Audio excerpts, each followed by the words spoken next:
Welcome to Creative Living with Jamie. I'm your host, Jamie Ridler, founder of the School of Creative Magic. On this podcast, you'll discover the magic that's possible when you realize that your life is your studio and you are an artist. Hey there, it's Jamie from the School of Creative Magic, and I'm here with a behind the scenes episode of Creative Living with Jamie.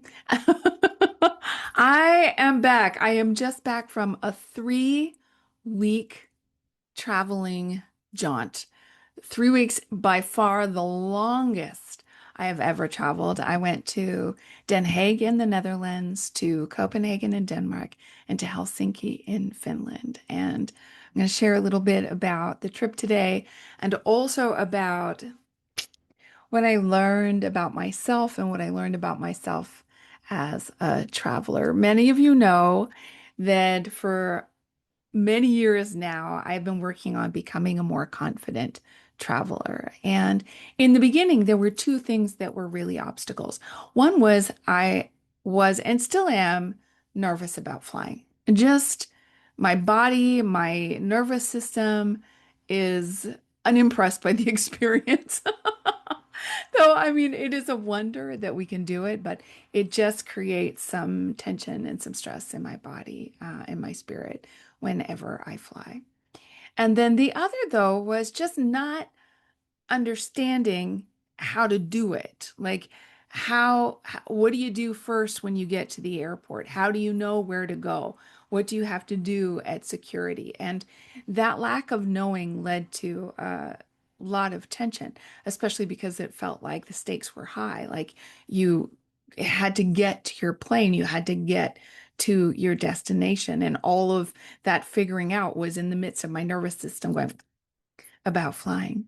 So, first of all, and I've said this so many times, thank you to every single YouTube person who has ever made a here's how to get from the airport to the city center video, because that has been such a gift. Justin and I watch them all the time.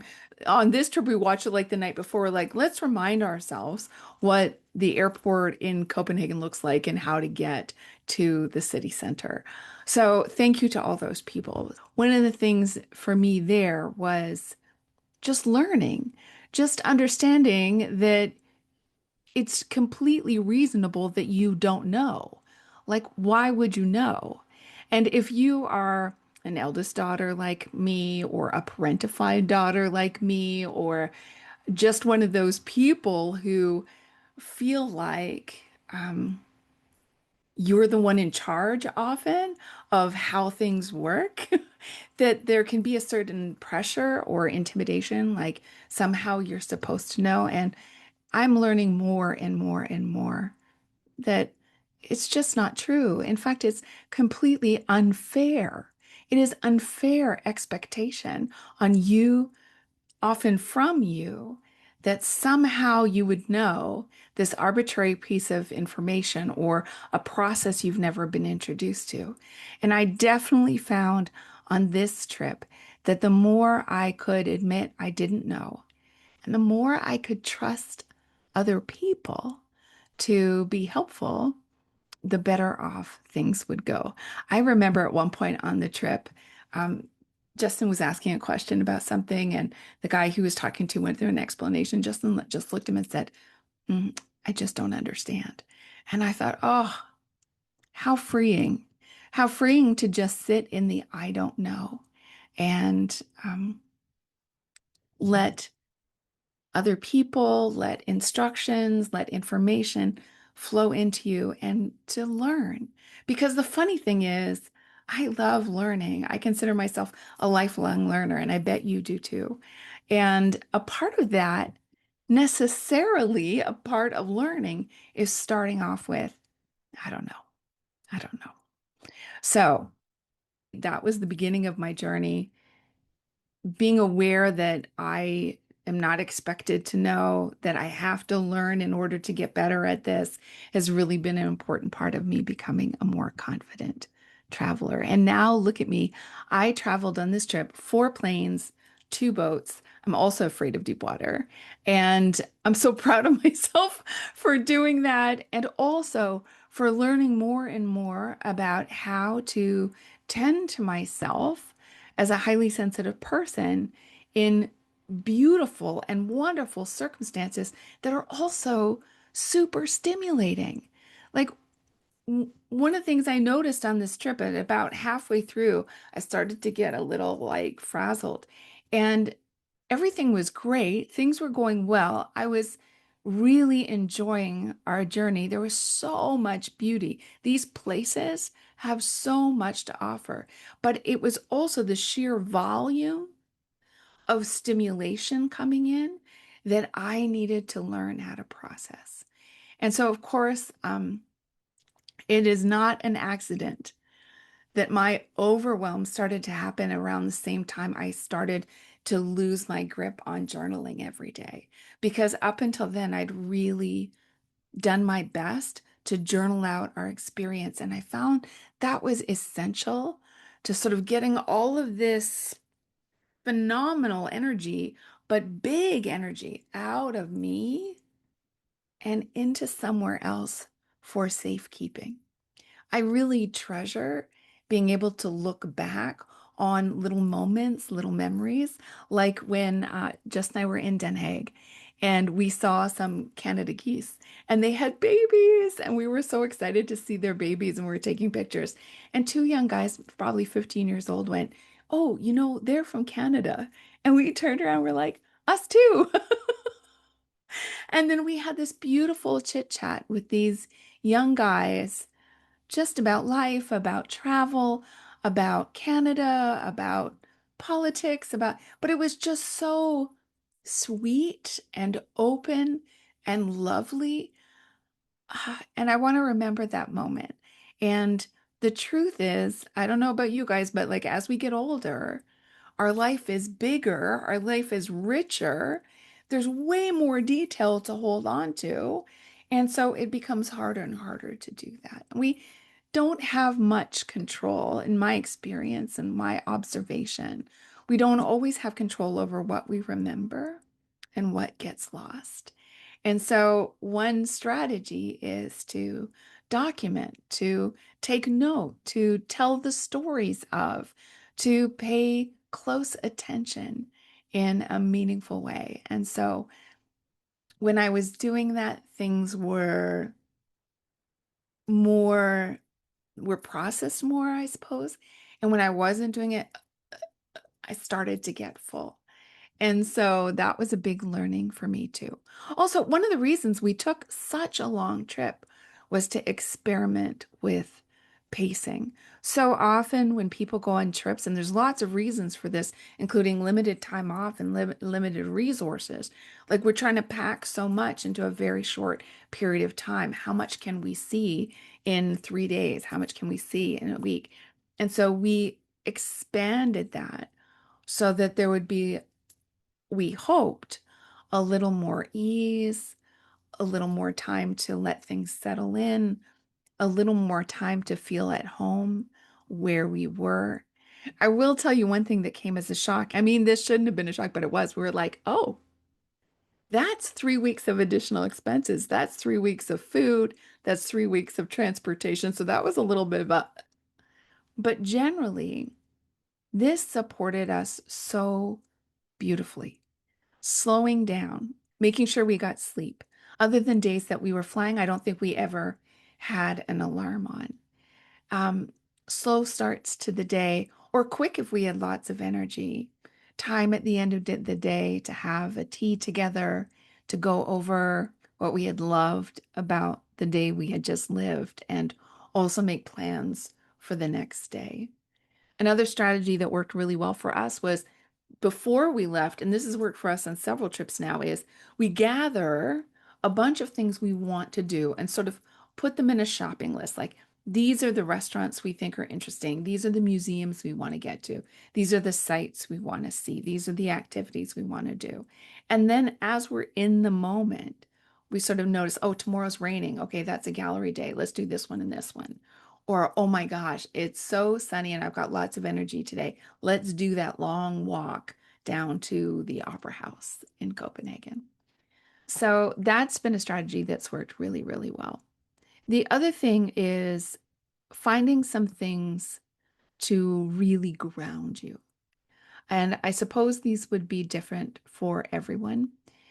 For me, it's putting my things in a certain places. So like I've got all of my toiletries sort of ready to go. I know where my clothes are. I've got my journal out and my pen. So my different activities have a home that makes me feel at home.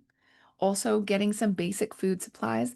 Justin and I tend to stay at Airbnbs in part. Um, we like to stay central so we can walk everywhere and always have a home base so we can come back and sleep and rest, and also so we can have a kitchen. Now, I don't like to do any big fancy cooking. That for me is not vacation. But the minute we go to a grocery store and come home just with some bread and some cheese and some coffee and some sugar and some herbal tea and just like some bananas, some fruit, maybe some salads, that immediately for me,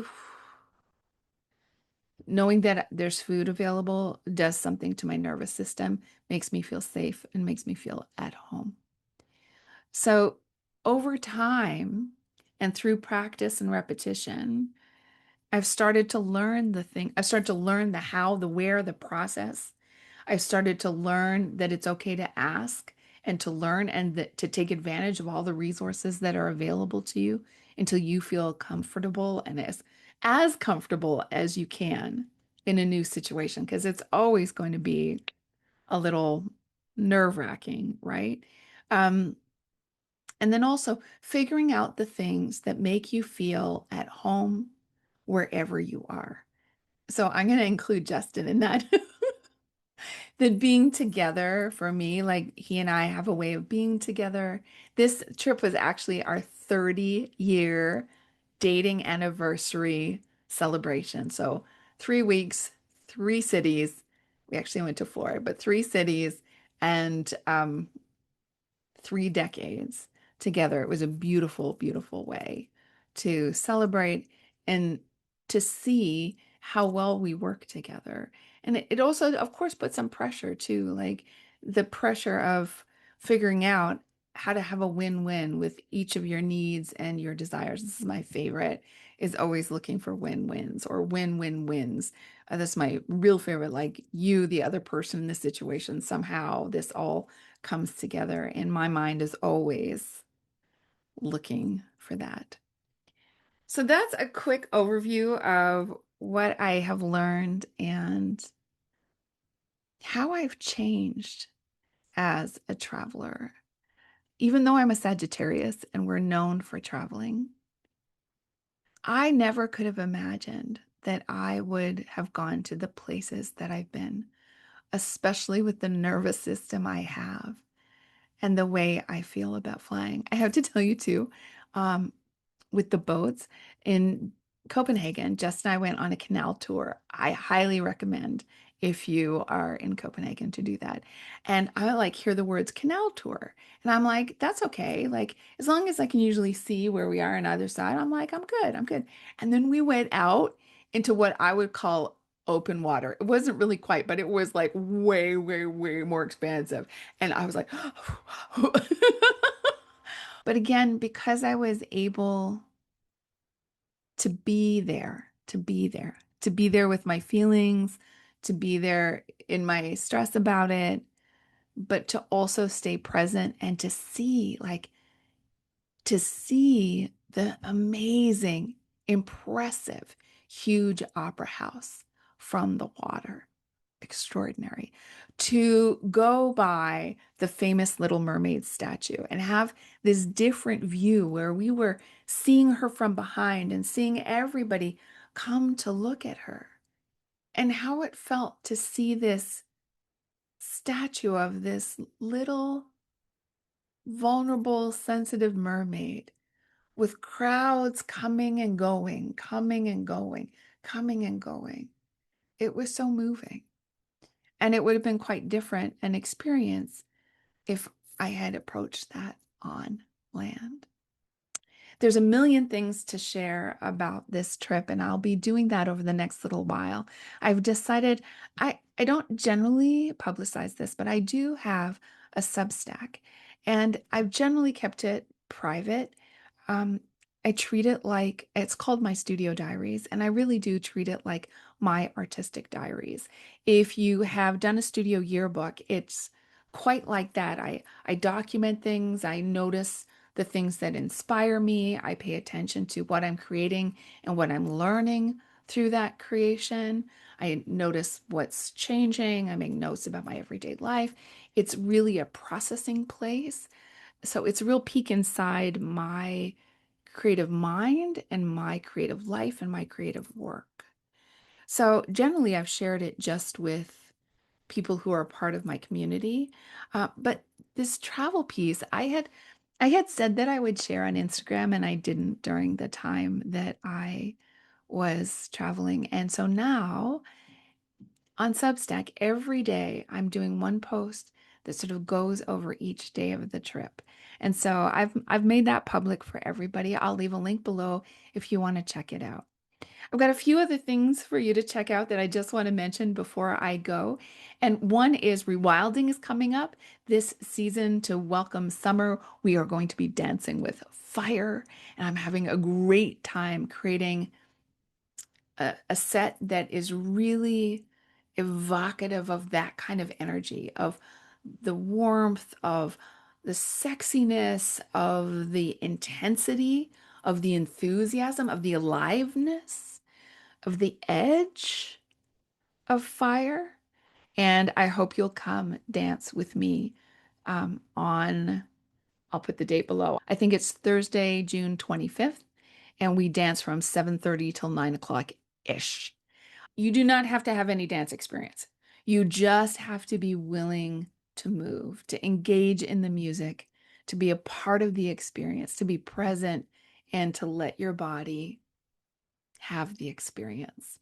And also, I've already mentioned the studio yearbook. The summer yearbook is currently available. You can get it at theschoolofcreativemagic.com.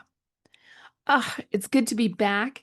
I am trying to come back slowly because I want to really bring the lessons that I've learned from this trip into my life.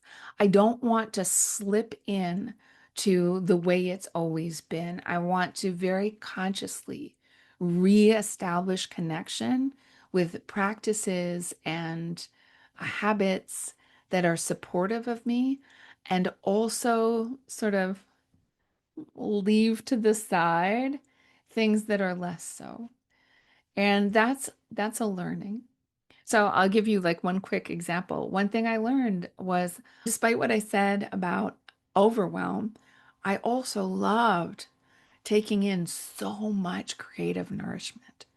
So that's something I'm looking forward to, is building much more artistic enrichment into my regular life so that I am aware not only of my creative output, but also really conscious and curating my creative input.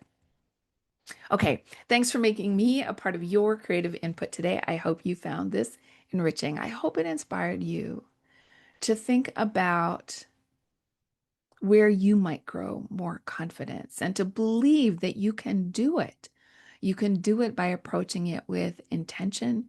You can do it by being willing to know what you don't know, being willing to learn, being willing to be present with the experience and embrace what it is that you are desiring. Maybe it's travel, maybe it's being an artist, maybe it's something else entirely, maybe it's gardening. But I'm always wanting you to hear in everything I share that you can do this too, in your own way, in your own life, directed towards your own desires, your own preferences, rooted in your own personality. Magic can happen, I believe. Okay, I'll see you soon. Creative Living with Jamie is brought to you by the School of Creative Magic and you. You nourish this podcast every time you share, like, subscribe, leave a positive comment or review. Never underestimate your impact. Remember, you are an artist, and your life is your studio.